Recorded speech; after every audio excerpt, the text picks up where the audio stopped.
So with that in mind, let's go ahead and get started. Again, for those joining, my name is Dustin Thompson. I'm with the Delaware Sierra Club. We are live today with Councilman Dave Carter, who's going to give us some introduction about county council processes and how we can advocate for environmental justice in our state and our counties. Dave, thank you very much. Why don't you give a little background on yourself? Sure. Well, as I'm looking at the screen, at least a few of you know me. I think probably some of your first time encountering me as an elected official, but I spent 28 years as a environmental manager in Denver. During that time, I spent a lot of it managing the coastal programs, did a lot looking at the Coastal Zone Act, Coastal Zone Indicators, industry, brownfield redevelopment, some Superfund cleanup. And then probably towards the end of it, did a lot of work with some of the communities, Southbridge, a little bit in the east side, over in Browntown, actually trying to deal with environmental justice issues. And since that time, I did retire from the state. I now teach public policy at the university in addition to being a councilman. And along the way between that, I spent some time doing environmental advocacy with Audubon Society and some other groups. So I have a pretty solid background in the technical aspects of environmental issues. Also a lot of experience civically with the land use process. I have literally been involved with every single update of the Newcastle County Comprehensive Plan since before the UDC was passed in 1997. I was involved back when Ed O'Donnell was one of the former land use managers before we passed the UDC. So I was pretty familiar with it coming into it. I don't know if you have any questions about my background, feel free to ask them. But with that, what we thought we would do is I want to kind of do this in two phases. I've been talking to some people about navigating that land use process, making sure they knew where the public input points are.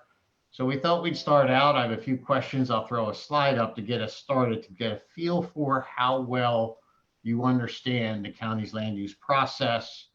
Then I'm going to go through a few slides that I think are important to point out some of the key things to understand about it. And then after that, I'd like to get into the environmental justice aspect of it and why it's so critical, how important land use is, understanding the origin of zoning.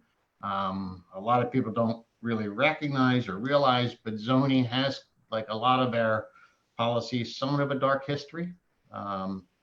It was done in many cases to segregate society and some other issues early on. That is not happening so much in zoning anymore, but the problem with environmental justice is we did not go back and correct for the problems that occurred years ago, and we continue to just let them roll on. For instance, in Delaware, our heavy industry zoning has, to my knowledge, never been comprehensively revisited since it was originally zoned in about 1930. And a few things in the state have changed since 1930. So that just will give you a quick background of it. I'm going to share the screen. We'll talk about a few questions. We'll want to have an open discussion on that. That'll give me a better feel for what you guys do and don't know, and where I need to emphasize for the land use process, at least the very bare bones basics of it in the county, and use that to set us up to better understand where I think we need to go with environmental justice, which is very timely as we enter into the start of the next comprehensive plan. So I'm going to share my screen, and I don't care how questions come in, interrupt me however you want. I'm used to it from the university. I've got used to teaching on Zoom, whether I wanted to or not this semester. So don't hesitate at all. So let me share that. So what I'm going to talk about, I call it navigating the Newcastle County land use labyrinth, and then add on to that considerations for environmental justice. And before we get into the thick of it on that question, a couple of questions I want to hear from you about are, what's your experience with land use planning and development in Newcastle County? The good, the bad, the ugly. Do you feel you have influence? Don't you have influence with it? Why do you think you've had that experience if you understand it? Tell me a little bit about what you know about land use planning in Newcastle County and the process. Where the different points are for input if you knew them. Tell me when you've tried to influence it, whether you've been successful or not. And really, I think a key one for environmental justice is your knowledge on how it is linked in with the state law. So if anybody is willing to, go ahead and, unmute yourself and let's have a little discussion so that I understand where you guys are, what you know and what you don't know about land use. Awful quiet. So I did make it so you can unmute yourself rather than me unmuting you, but know that if you do unmute yourself and you speak, you will be pictured on both Facebook Live and on the YouTube video that comes after the Facebook Live is over. Go ahead. Anybody that would like to. Yeah, so this is Willie. So my experience has been limited and probably limited to the more recent discussions around the heavy industry zoning proposal. And I guess my reaction to that experience has not necessarily been positive. I mean, on one hand, there were some forums that people were allowed to hear, what the proposal was. But I did not get a sense that there was an opportunity for real input into the process. It seems like there was a predetermined outcome, and the intent of that process was just to inform people of what the outcome was going to be, rather than it being an iterative process where hopefully there would be some kind of reconciliation of what that finished product should look like. So it wasn't necessarily a positive experience for me. I'm anxious to see how this process with the comprehensive plan review goes, to understand whether or not that's structured the same way. But, we'll see. So Willie, go ahead, Dave. Was that specific to a plan or a development proposal? Yeah, it was a proposal to modify 19046, the heavy industry application, and, remove the special use requirements from that ordinance.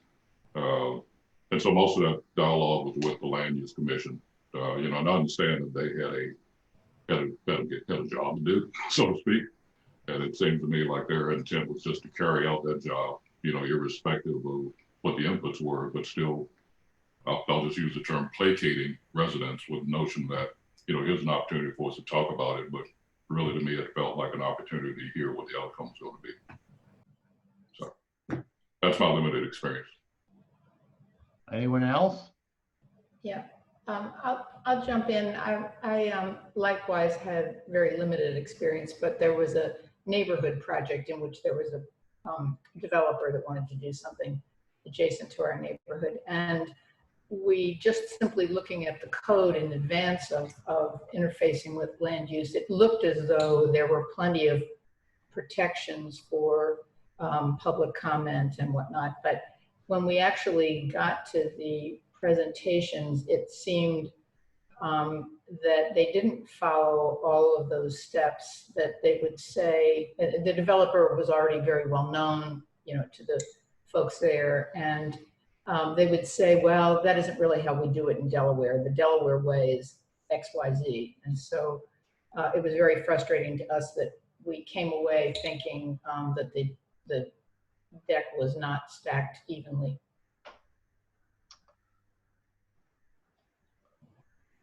There's some good reasons for that I'm going to explain in a few minutes. How about, does anybody know the linkage between the state code and the county and land use? I don't know that, David. This is Linda Whitehead from Delaware Concerned Residents for Environmental Justice. Sure. And so I'm not familiar with that. And I'm totally new to this. So whatever you say will be helpful. So appreciate you doing this. And I just want to give you a heads up that I have to leave a little bit early. So just. Okay. You can always call me later. Okay. Thank you. Thanks for doing this. Anybody else? Just to, real quick, we had a couple of new people jump on and some people that have jumped on Facebook. On Facebook, you can answer the questions as well. Just put your answers in the comments and I'll relay them here on the Zoom feed. For those that are on the Zoom feed, just know you can unmute yourself. If you're not speaking though, please do keep your mic muted because you will come up on the Facebook video feed and it makes me very hard to edit for everybody after we're done watching. So if you want to unmute and speak, just know you will come up on the video feed. Okay, well, let me shift and just go through only about 5 slides, a very abbreviated version of land use and how it takes place. And let me start by talking to you a little bit about the linkage between state law and the county law. All of our land use authority is granted to the local governments through the state law. When we go to do things like comprehensive planning, we have specific legal things outlined for that plan that have to be addressed at a minimum. And then we have an opportunity to have other things considered if we feel they are locally important. In environmental stuff, it's even more interesting because most of our environmental laws, our air permits, our industrial permit stuff that you're worrying about for environmental justice, nearly all of those laws have a requirement that you get zoning certification from the local jurisdiction as a prerequisite to getting a NREC permit. And for reasons that baffled me the day I stepped on to council was that everyone seems to think that we're apples and oranges. The state's over there, the county over there. It's either all DENREC's fault that they're not doing it or the county's not doing it on land use. And these are very specifically written as laws to have that interface take place. And in fact, the State Coastal Zone Act was nothing more than the state getting frustrated over industrial growth in Newcastle County, where they took that zoning authority for heavy industry away from Newcastle County many, many years ago. So it's important to understand that. I know Willie talked a little bit about 19046, the controversy over special use. I was very clear on the record why I made all heavy industry a special use. Because if not, it's something called, I'm going to talk about in a few minutes, called by right. And I think that some of those should not be by right because some of them we need to think about whether they need to wither and go away, and then identify areas where it may be more possible. So that was a very conscious decision. I know our land use office and some members of council are now claiming it was an unintended consequence. I wrote that legislation specifically with Jay Street. That is a part that I specifically wrote in, having had 30 years of environmental experience in the state of Delaware and understanding the need of zoning. That's why it was put in. It was intentional. And it's why I'm so adamantly opposed to the new ordinance 20008 that's trying to take that away. And I'll go through that in a little more detail. So let me first give you guys, I still have my screen up, don't I? Am I still sharing screen? No. Okay, let me go back to share screen. Let's see, screen 2, here we go. Can you get it now? Yeah, you're good. You may want to enter the presentation mode or something. Yep. Okay. I got it. So you need to know a little bit of basics about land use regulation. First of all, I oversaw federal environmental impact statements for 20 years in the state of Delaware through our Coastal Zone Consistency Program. And I can tell you that zoning laws are extremely complex, very difficult to navigate, very hard to sort your way through. That's why I think lawyers get an advantage and developers get an advantage, because they pay the big bucks to get people to read that code, to understand that code. By the time a community tries to engage, you are so far behind the 8 ball, it's really difficult to catch up. But what the zoning laws do is they tell you where you can build, what you can build, what activities can be done on that property, what activities can't be done on that property, and then how you address special circumstances. Okay. The other thing that makes it really complex, anybody who has worked for the county knows that there's a really bewildering array of agencies that you have to deal with and departments. And then when we bring in what should be well coordinated with our state programs, we get this process where, you know, you just go round and round in circles.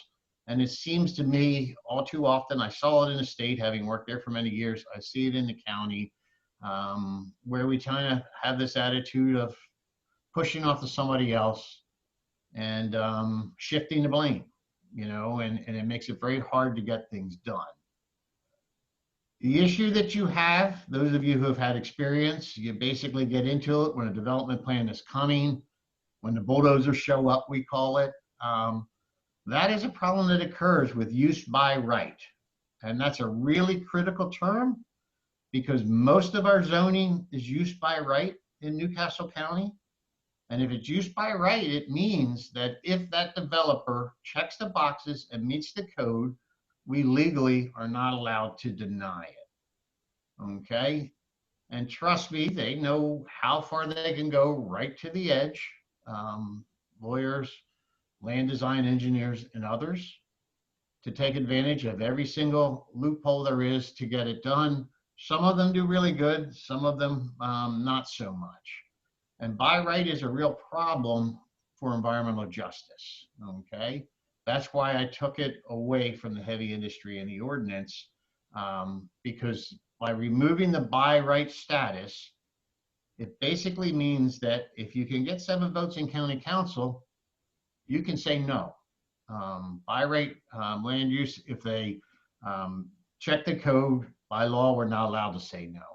So that's a really important concept to understand. You know, the need to update your zoning, change your zoning, and decide when you have by right. So does anybody know what happens when you have a plan that comes in that is a special use and not by right, and how it's different? It requires an additional hearing that they have to get approval of where it can be denied. It's not guaranteed that you can do that land use is the big difference. So these are the big places where you can have community engagement, participation in land use in Newcastle County. The first, and I will argue by far the most important part, if you can have meaningful input that is in the comprehensive plan. And the comprehensive plan basically is where we set the vision.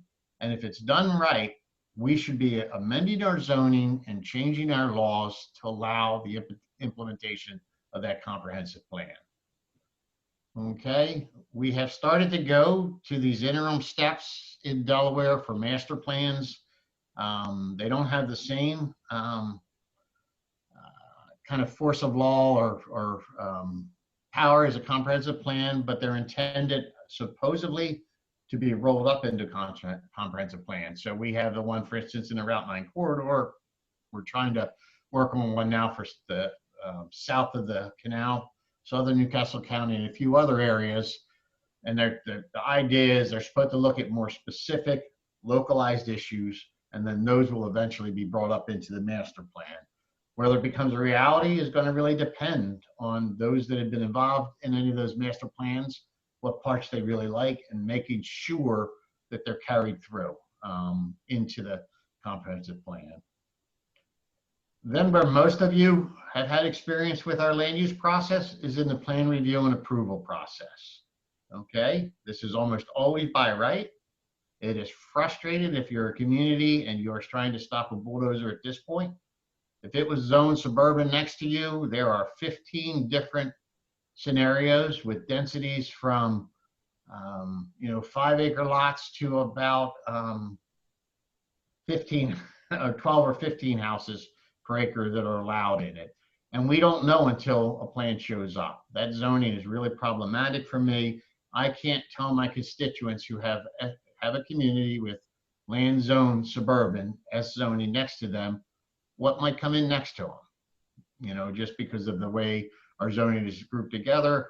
Similar problem that we see with industrial lands, where we collapsed it under the UDC. There used to be, I don't know, 8 or 10 different variations of it. One industrial land might be something like a warehouse, which is very different than a refinery, but we tended to group them all together under our zoning in the Unified Development Code. So I'm hoping with this comprehensive plan, we will revisit those zoning definitions and break them down to be more transparent and give the public more predictability about what might happen to them. Because if we don't do that, when you get to this plan review process and they're all mostly by right, it's really tough. So when it's not by right, they require some types of special reviews. These include rezonings. When you have to get a rezoning, last night, the first time in I think a long time, we denied a rezoning in county council after some pretty intense debate for a development that small development, 24 houses that they wanted to put in over by Christiana, between a historic old schoolhouse and a graveyard. I don't know how it was determined to be consistent with the comprehensive plan or the community character, which are requirements of rezoning. I looked at it, I looked at the code, I just don't know how our land use had determined that, so we turned it down. So when it's a special review, there are mechanisms of which you can actually change the direction of the developments and make them do something very different, something much more in line with the community. And if you can't get that, you just say no. Variances are another one. How strong our Board of Adjustments is and stuff on variance that we can question a little bit. I can talk about some of the problems. We have boards. A lot of people come to county council about what we do and don't approve, but a lot of this is determined administratively by the planning board and these other special review boards that are all made up entirely by appointees from the county executive's office. For some of them, county council does get to kind of consent, but you don't really know a person, you haven't really selected them. So these are really administrative, executive branch dominated boards and processes with a lot of mechanisms for the land use office to protect it. Although we are trying to chip away at that a little bit. And of course, the Historic Review Board that does have another one. And the other option to change these is through legislation. And as of last night, we are no longer beholden as a legislative branch of government to have to submit our land use legislation for review and comment from the Department of Land Use 14 days in advance. I tried to put on several occasions legislation in, and the equivalent of what was a desk or veto in our Delaware General Assembly you could get from our land use office. I got this resistance when we first started working, when Jay and I first started working on some landfill ordinance and an industrial ordinance. I got some pushback with that process. With a septic ordinance, I got pushback on it. I did draft an ordinance to look at density requirements, density setbacks. Whereas if you had a certain number of people within 1 mile of any site that has chemicals stored above certain quantities in accordance with the federal list of extremely hazardous substances, that you couldn't get a permit, couldn't get land use permission anymore. That one I struggled with to get through land use. So it was a really important step, I think, to release that burden so that we don't get slapped with undue comments that the public can't be part of. They can still do that now once we introduce it, but you guys have the right to watch that process. The criticism I got was that, then you're going to have to do a lot of amendments and change legislation. And I said, well, that's fine if I get good comments, but I think we should have an opportunity, whether it's a developer, whether it's a community member, whoever from the public, all of that is fair game as long as it's done in an open and transparent way. Hey, Dave, we had a question. Sure. On the comprehensive plan. The question basically is the comprehensive plan where we can legally rezone properties and parcels? So the comprehensive plan is where you should set a vision that says this needs to be rezoned. And once that comprehensive plan is adopted, it is the responsibility of council to pass those codes to implement it. Okay. So it's a kind of a two-step process, but the first step to do that comprehensive rezoning is to get that as the vision set in the comprehensive plan. Because the comprehensive plan shows the vision of where you want to be 20 years out. To get to that vision, that requires that you revisit your zoning, okay? And you can't then implement it if you don't change the ordinances. So that's kind of the Lincoln process. And here's how you want to think about it. You know, this land use planning is the way local governments really envision the future. Okay, this comprehensive planning is how we envision it. And then zoning is the mechanism by which we make sure it gets put into practice. But your chances of having that land rezoned without getting that as a recommendation in the comp plan are pretty tough. And, you know, sometimes I think a lot of our land use attorneys that work a lot in the county, they kind of like it the way it is because, you know, they get paid a lot of money to work through a rezoning.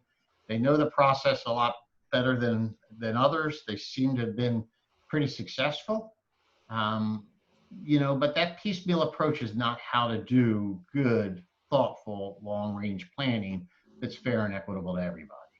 You know, the best way to do it is through comprehensive planning. Does that answer the question? I hope. Maybe, maybe not. Let's keep going, and I'm sure Okay. we'll have more questions as we go along.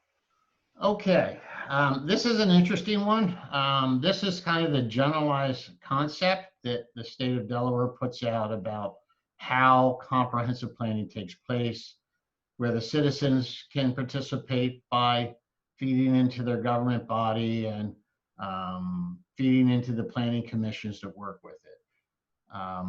This is a bit more challenging. For 55 of our 57 local governments in the state of Delaware, the executive branch and legislative branch are not separate. Kent County, Sussex County have a hired professional administrator, not an elected executive, which means that when you go through this, the public can really get to all of their council members and force them to collectively work it through. It's not nearly as is single focused as we are with an executive branch government. And we haven't really adopted that in our state or recognized that in our state law. The only two jurisdictions in the state of Delaware where local government is truly have separate branches of government are Newcastle County and the city of Wilmington. Every other local government, every municipality in the two other counties do not have that separation. Even the mayors in every other jurisdiction other than Wilmington sit on the same in the same meeting with their members of council. So it brings it together and does make it a lot smoother and streamlined, I think. So here's where we have those influences, those places where you can have it, and you can see which ones are dominated by the executive branch if you're trying to have input into it, versus where we have some say in the legislative branch. The legislative branch, we can pass specific legislation. We do approve the plan at the end.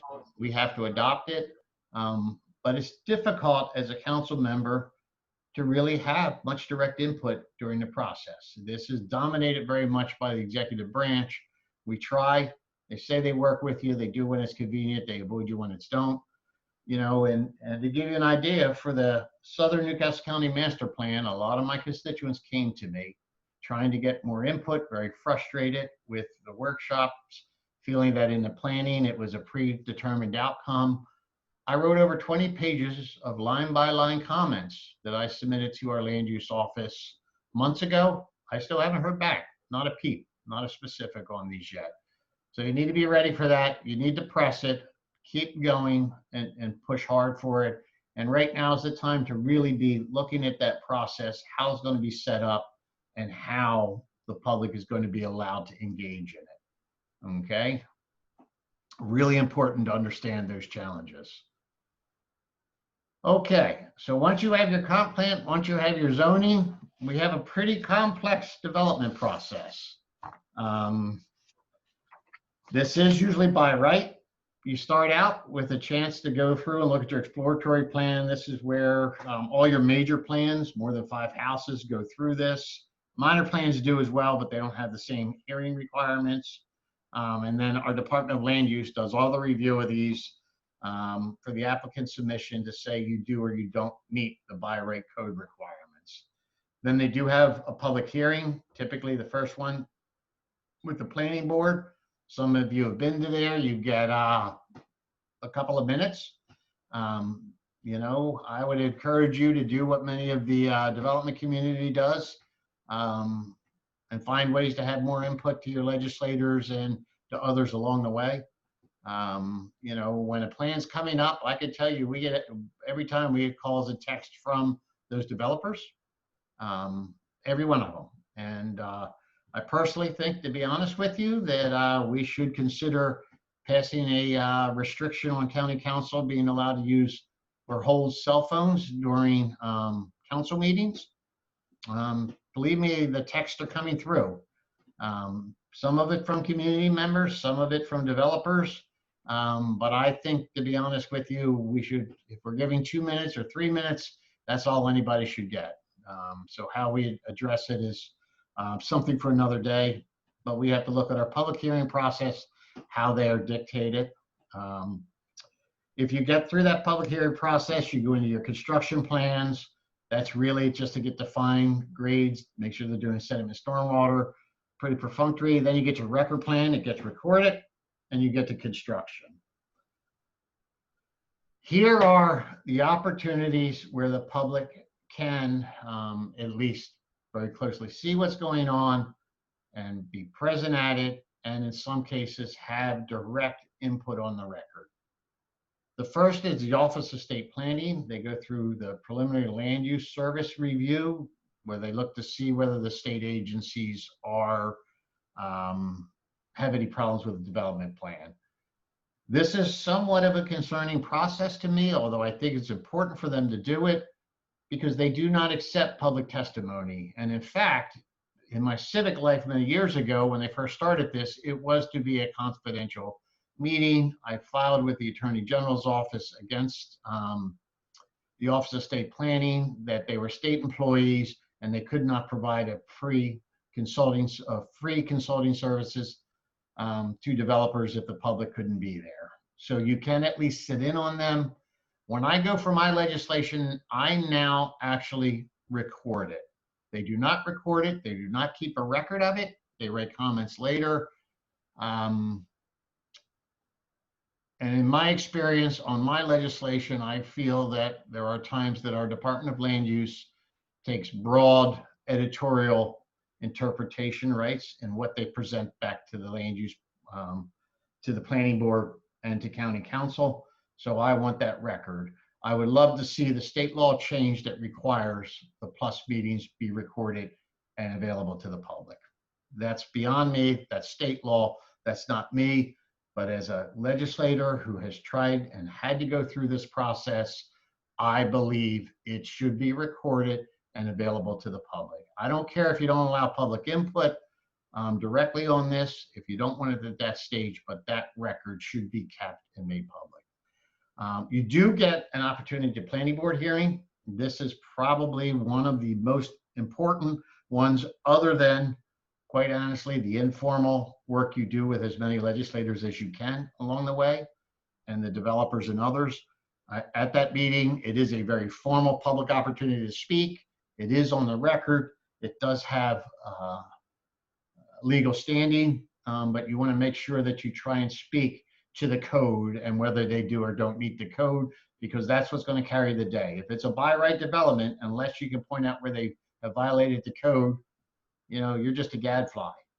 That's really important to know. They do have a planning board business meeting. The public can sit in, but the public can't speak. And we need to revisit these rules as well. I know on my on some recent legislation I had, the Department of Land Use is allowed to speak on it as a sponsor of legislation that I put in. I'm not allowed to speak, but the Department of Land Use is.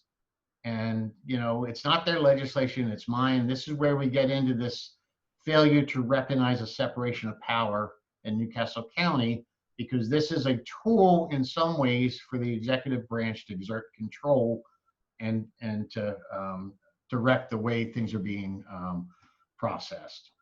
Okay, then only if it is a special use will there be another opportunity for public hearings. The ones in blue, the Historic Review Board, you have to go through that and get approval for historic structures, whether or not you can tear them down or develop them. Resource protection areas for resource conservation, groundwater recharge areas, those type of things, and you can testify publicly. The Board of Adjustments, this is the one that now all heavy industry must go through because of 19046, which was the one we put in to change heavy industry to special uses when we omitted the landfill, and the one that they're trying to remove that requirement and make them back to being by right. I wish it were even stronger than Board of Adjustments. I wish it came directly back to council, to be honest with you, but we'll take what we can get. And rezonings, county council does have to approve rezonings, and you can testify in front of council. We had a lot of testimony last night, and that testimony and discussion led to our decision to say we're not going to allow this rezoning. Then, of course, everything very late in the process, but everything does have an open county council meeting and a regular meeting, okay, or county council committee meeting. I will tell you, your most influence on county council, if you want to testify at meetings, you need to come in during the day during their committee meetings. I will be very blunt with you. If they don't think the votes are there in most cases, it will not make it to the regular meeting. And a lot of the fighting and discussion and debate that takes place has already taken place by the time we get to regular meeting. It's more difficult to change it if you're not engaged. So you really need to plan on trying to influence it and talk to council at our committee meetings. Dave, Anyone have questions on those? yeah, quick question. How early in the process, or at what point would you say it's common public knowledge to, you know, in a lot of these plans, when does the public usually become aware? And when would be the best time to really, you said, start individually reaching out or having community groups reach out to the council or their council members? You reach out as soon as you can learn about it. The first official time is the time of which the administration has determined that the exploratory plan and background is ready for prime time, and they put up a yellow sign. At that point, I wish they would do it earlier. You know, we did have a preliminary plan review in the process many years ago for community character under section 3.319. I fought like hell to keep it. That was taken out, that step. That was a step that was once in the process that fairly early in the process, it gave council, county council, full authority to basically deny any plan that we felt was bad without all this by right consideration and all that stuff. And that was taken out of the code to really make it basically an automated process that says, well, we think our code is so good, we think our code is so wonderful and so accurate that as long as you follow it, everything will be just peachy. So we have to approve it. That's kind of the assumption of the UDC in my view right now. That assumes that you have just done a really good job with your comprehensive planning and your implementation of the plan. I'm a little more skeptical than others. I think we need to do a better job on planning or rebuild a step in to have some more safeguards. I'm probably a minority. You know, I know the only one who I think strongly feels that way other than me is Dee Durham, Councilwoman Durham. Okay. And another question, Sure. What can individuals do to support change in Newcastle County to reduce the amount of power that land use staff has, if that's an issue? I personally think the planning board should be made up of appointees equally, appointed from the council and from the executive branch, for one, to provide some balance. You know, I think the more that they can get involved, the better. I think we need to reinstate the requirement that county council has to approve the county attorney. The county attorney seems to think he reviews everything. But look, he serves strictly at the pleasure of the county executive. I've had him argue things wrongly on the floor for me about titling of bills affecting the debate. And I think, you know, to be honest with you, we're trying right now. We used to have assistant attorney in county council. I would like to have that position reinstated so that we can more directly create our own legislation. It's very frustrating to me that myself, Dee, John Cartier, are writing a lot of legislation, but the vast majority of legislation that goes through council is written by the administration. I'm just telling you that. And I can tell you that writing land use legislation and putting it in, you get some pretty hostile kickback from the general manager of land use and the administration. Doesn't stop me, I don't care. But it's pretty hostile at times. You just keep fighting it out. So there are a couple of things. Last night was a big one, to be honest with you, to have the 14-day review requirement removed. I do want to come back with legislation too. They still have a 14-day fiscal note requirement that needs to be removed as well. You know, I couldn't believe it on my septic ordinance. They put $1 million fiscal note on it because they said it would require inspections, which there was nothing about inspecting septics in the bill. So, you know, it just needs to be cleaned up. Those things can come later. You know, there are 5 formal opportunities after the legislation is introduced that the Department of Land Use can have input, but it all has to be done in an open public process. Just a time check. We got about 15 minutes left. Okay, then I'm going to keep moving. Oh, what's going on with my slides? Okay, let's shift gears a little bit. That was kind of a very, you know, high level precursory look at the land use labyrinth that you have to fight through. Now, let's talk a little bit about environmental justice and land use, because I think it's really under-addressed. I actually think land use is a much more critical part of environmental justice than actually things that are addressed in state and federal law. There was a shift in the 80s where all of our nonprofits, everything went to working at the national level. You know, we had Environmental Inc. grow up with huge national environmental organizations and fund it that way. And I think we lost sight of the really local role that you have and how important land use is.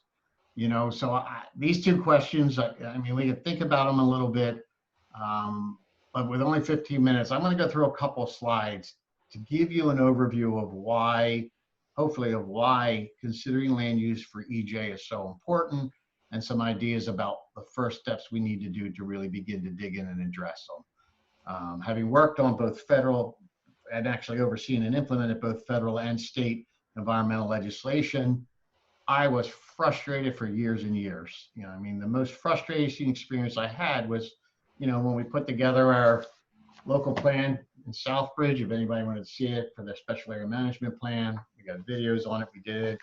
That came after I did the brownfield inventory, showed it was like unbelievable, the concentration of contaminants, but it was all land use driven. And brownfield redevelopment was nothing more than one additional step in the land use process. So you got to go through the whole land use process and then say, oh, whatever we're going to do with it, we clean this up for brownfield as well, without understanding it.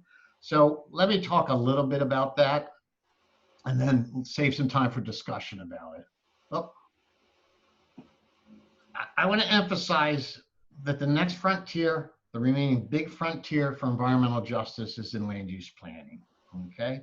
This is where we envision it. This is where you can make the most on the ground difference is affecting our communities. Does anybody recognize where this photograph is?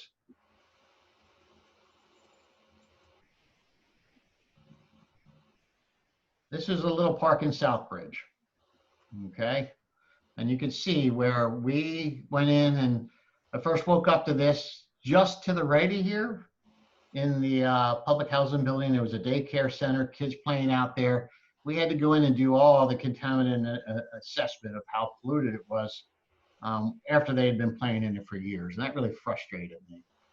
But here's what the link is. You know, zoning really is the gatekeeper for siting of noxious sites, all of our LULUs, all of our undesirable land uses, okay, locally undesirable land uses.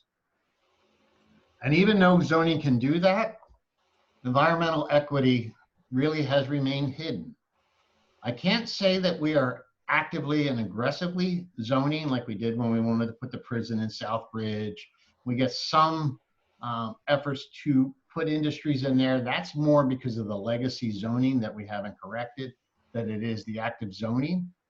Most of these communities, you have to keep in mind, were initially segregated communities around these areas. A lot of those, few of those developments along Route 9 were built as homes for African American war veterans after World War II. Okay, they just happened to be next to industry because that's where we put them, and that type of stuff. You know, you have to recognize that heavy industrial zoning has changed very little since 1930.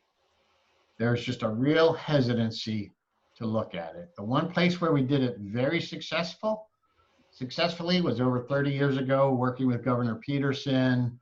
Bobby Marshall was very involved, and some others when we did the visioning for the riverfront. The city of Wilmington recognized that they didn't want all those nasty polluting junkyards along the river, and they actively made them non-conforming uses to be phased out through what we call land use amortization. That say, okay, it's not going to happen tomorrow. We're going to zone it now.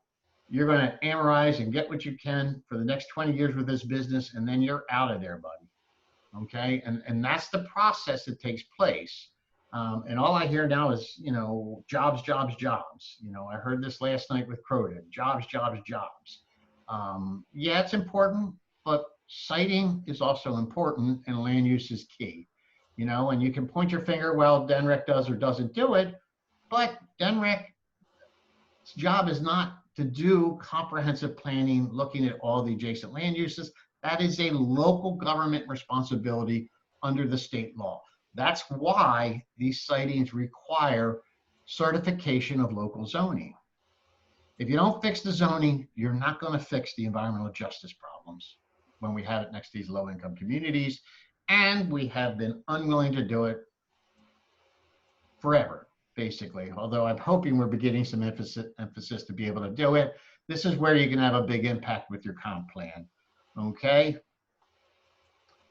You know, I already mentioned these were really, most of these land use patterns, you know, you call them environmental justice now, but most of them were, when they were set up, when they were established, it was facially very racially driven.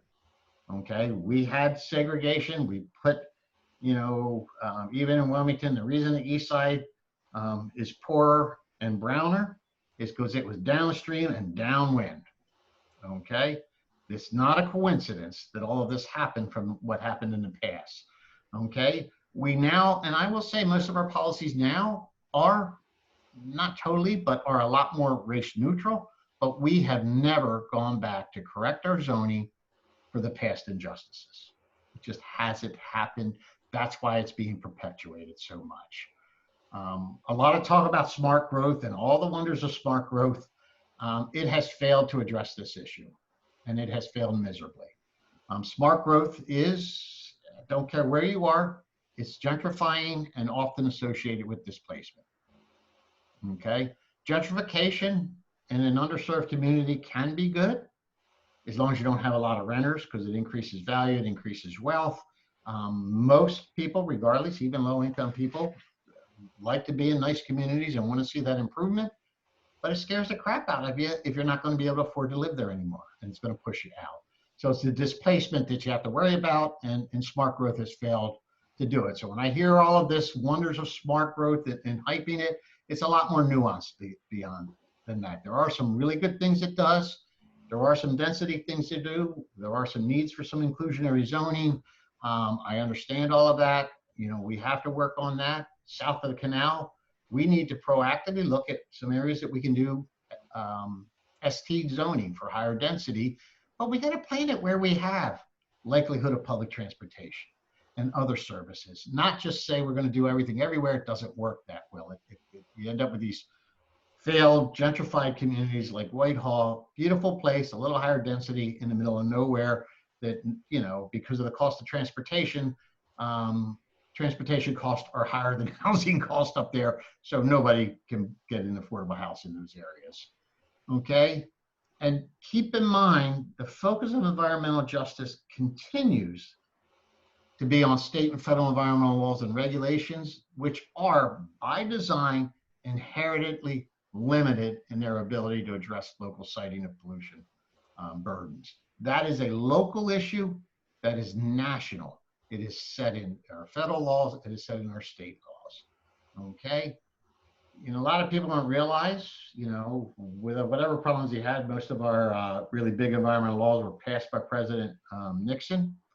And you need to know that he tried to pass the National Land Use Act and got his butt handed to him on a platter. Then we came up with the Coastal Zone Act, was a modified version of that. And that's because it's a local issue that we have to address. This is why I tell you that land use and how we deal with land use where we have these communities with environmental justice is critical, and it is the critical remaining frontier to address environmental justice. And I would argue it is impossible to adequately adjust the issue of environmental justice without tackling smart land use planning that considers social and racial equality in it. Okay, we have to do that. It's just an absolute must. And for whatever reason, it just isn't something that we've had the focus that it deserves. Okay. So how am I doing on time? Am I running out quickly, aren't I? Okay. The stuff on the left, that big list of 12 things, those are the statutory requirements of a comprehensive plan under 9 Delaware Code. Any local government, this is particular for Newcastle County under the code, under 265, section 2656G. Of interest is, and of interest to me, is section 2656H, which says we can add elements.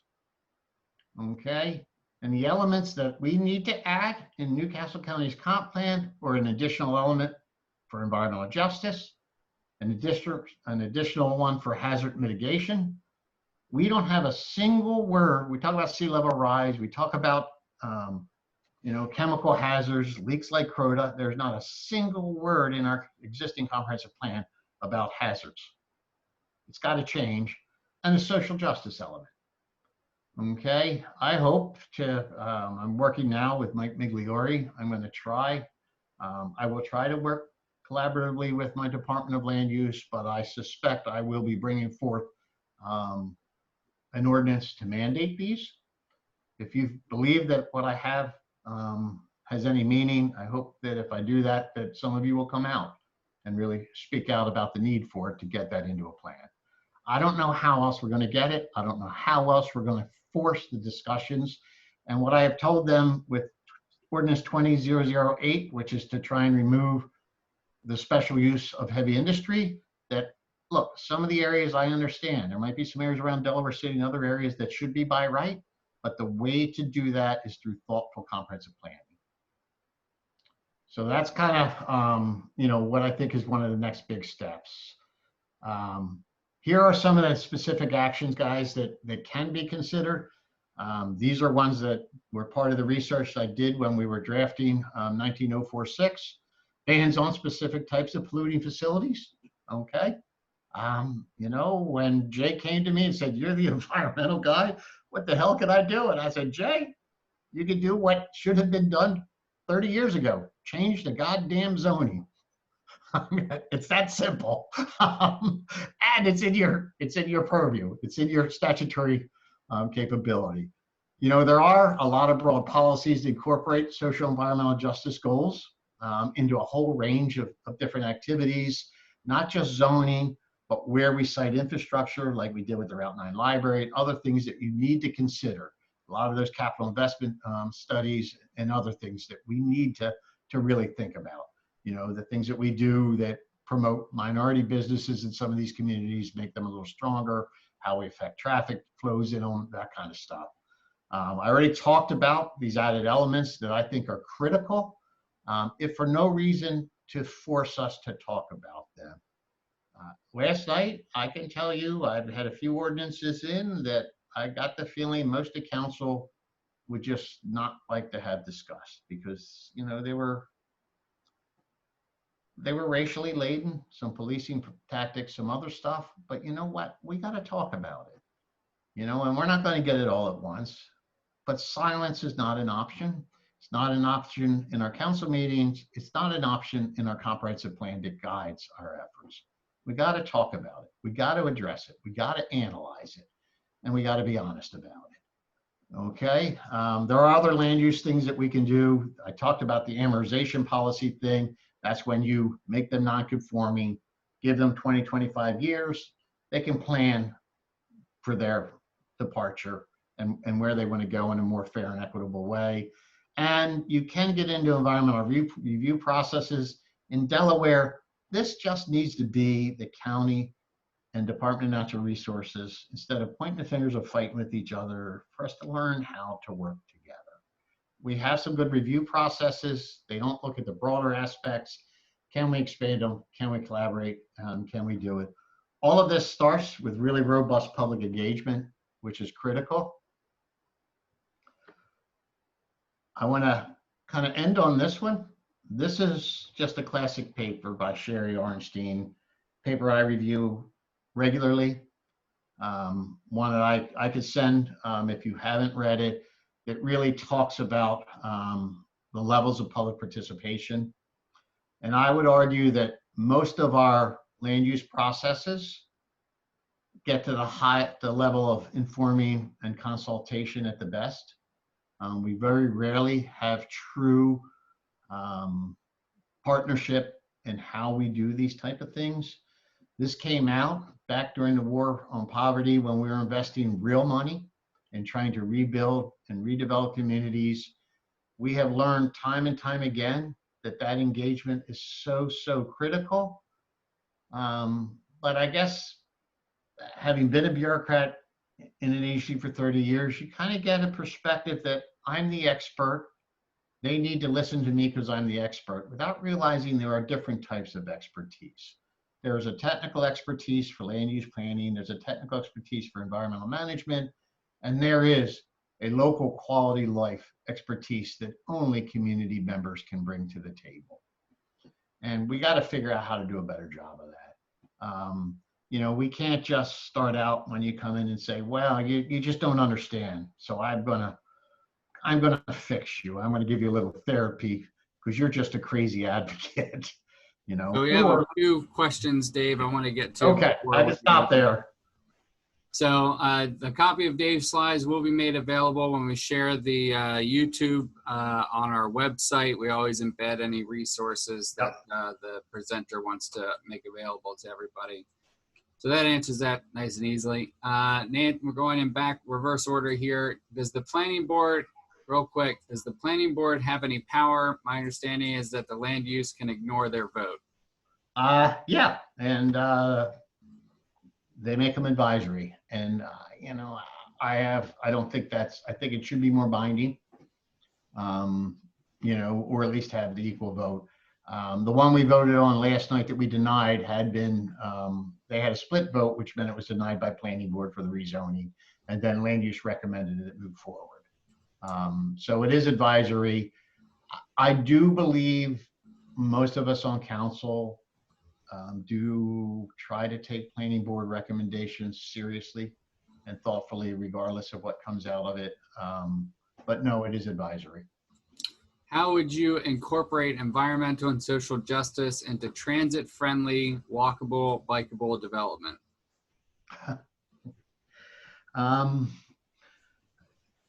If you can get it, if you have them, you know, I mean, anytime you can get closer to having transit, the reality is that we don't have it everywhere, you know, and I struggle with this every day south of the canal, because under UDC, we never stepped up to have ST zoning in a few areas.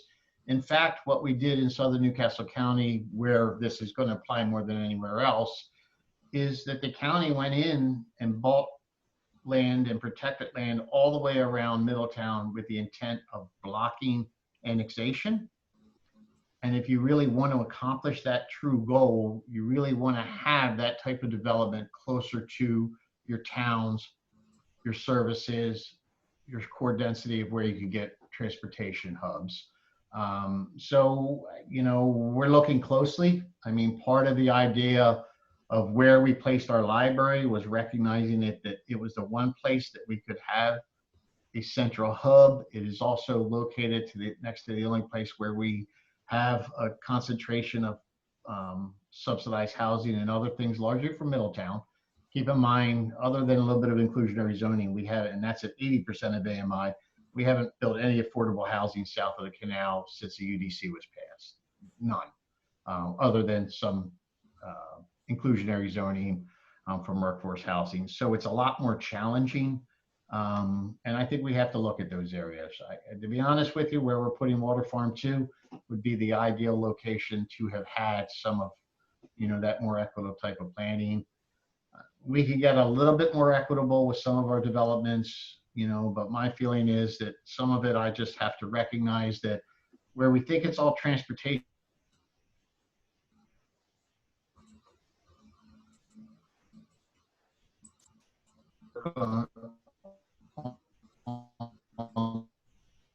line is going to change it. So it's a tough one. It's a really tough one because of the path dependency and the limited space we have due to some of the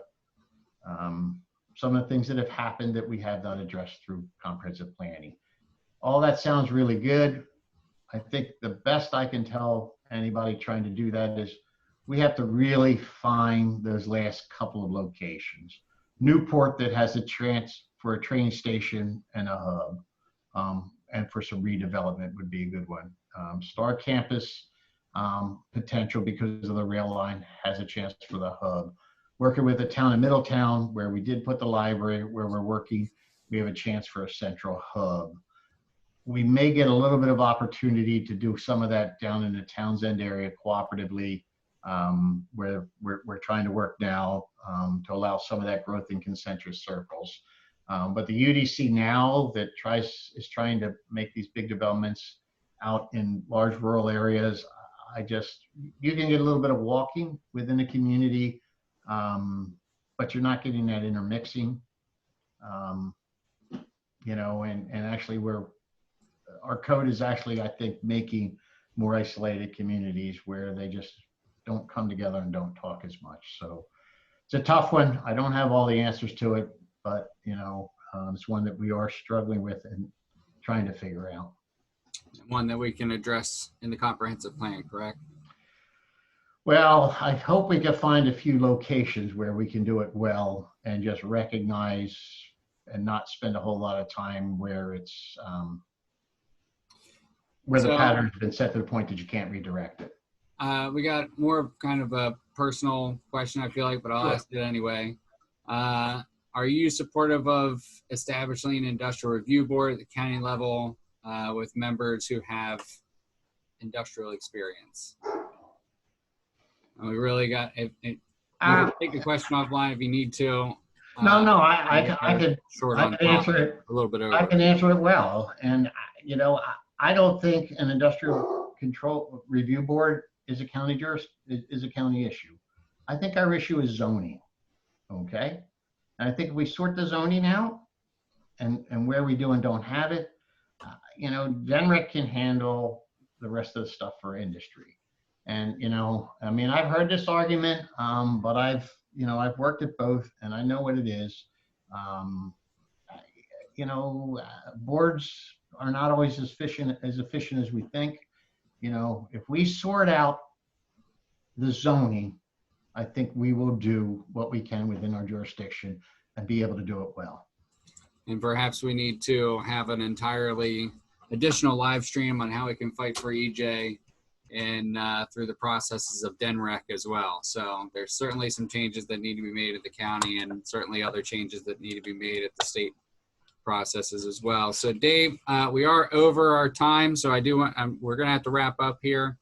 I do appreciate you though taking the time today and appreciate the over 30 people that have watched this throughout our presentation here. The Delaware chapter of the Sierra Club is committed to continuing working on supporting the communities that have just been impacted for generations now on poor zoning and poor planning, particularly when it comes to industrial uses being sited right next to their homes and communities. We are committed to staying in that fight. And if you would like to work on that issue, we encourage you you could reach out to me. My email is Dustin, D-U-S-T-Y-N, Thompson, T-H-O-M-P-S-O-N, @sierraclub.org. This fight is about lifting up the communities that are impacted and making sure that we're lending any resources we can to support their fight that they've been vocally fighting for a long time, and a lot of great work there, and we need to support them. And with that being said, I want to thank everybody again for tuning in. Thank you, Dave. Yep. Everybody have a great night. Thanks a lot.